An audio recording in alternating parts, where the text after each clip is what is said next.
Mimicry പഠിക്കണമെന്ന മോഹവുമായി ഞാൻ പോയത് ബോംബെയിലേക്കാണ്. അതിനായി ഞാൻ എൻ്റെ RX100 ബൈക്ക് എടുത്ത് എറണാകുളം റെയിൽവേ സ്റ്റേഷനിലേക്ക് പോയി.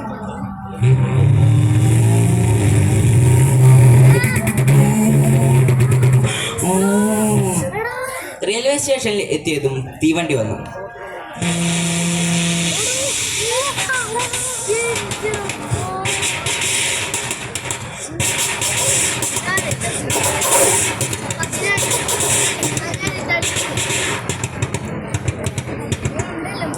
പാലത്തിന് മുകളിൽ എത്തിയപ്പോൾ തീവണ്ടിയുടെ ശബ്ദം മാറി.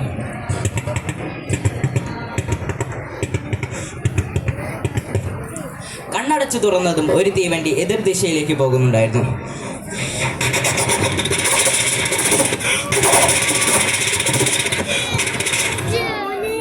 ബോംബെ റെയിൽവേ സ്റ്റേഷനിൽ എത്തിയ ഞാൻ ഉസ്താദിന്റെ അരികിലേക്ക് ഓട്ടോ വിളിച്ചു പോയി.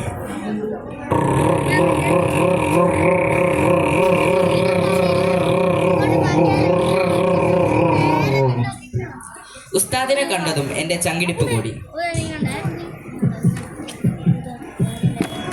അതുപോലെ തന്നെയായിരുന്നു അവിടുത്തെ ക്ലോക്കിലെ സെക്കൻഡ് സൂചിയും.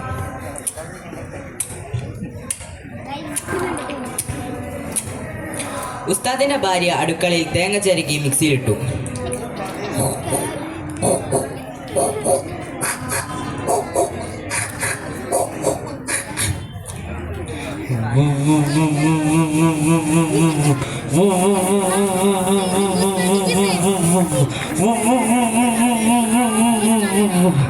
ഉസ്താദിന്റെ അരികിൽ നിന്ന് മിമിക്രിയും പഠിച്ച് കലോത്സവത്തിനായി ഞാൻ കോഴിക്കോടേക്ക് ഹെലികോപ്റ്ററിൽ പറന്നിറങ്ങി.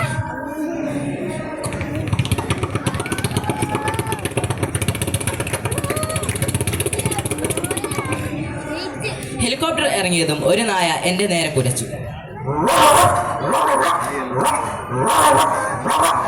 ഒന്നും നോക്കിയില്ല, അതിനെ ഒരു കല്ലെടുത്തെറിഞ്ഞു.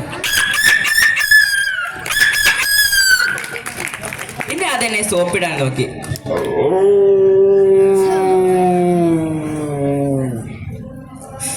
വേദിയിൽ കയറുമ്പോൾ ഗ്ലാമറായി കയറാം എന്ന് കരുതി മുടിവെട്ടാൻ പോയി.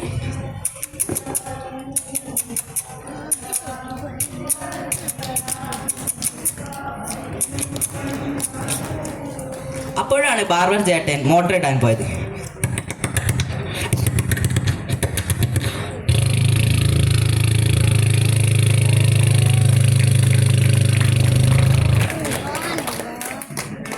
അപ്പോഴാണ് അടുത്ത വീട്ടിൽ മരപ്പണി നടക്കുന്നത് ഞാൻ ശ്രദ്ധിച്ചത്.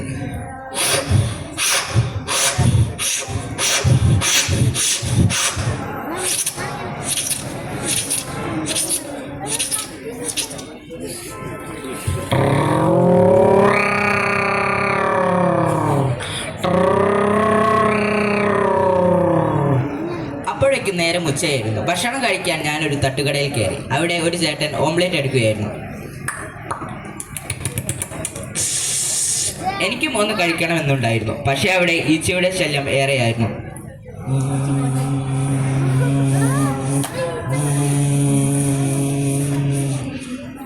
പുറത്തിറങ്ങിയപ്പോൾ അടുത്ത കടയിൽ നിന്ന് ലവ് ബേർഡ്സ് കിളികളുടെ ശബ്ദം കേട്ടു.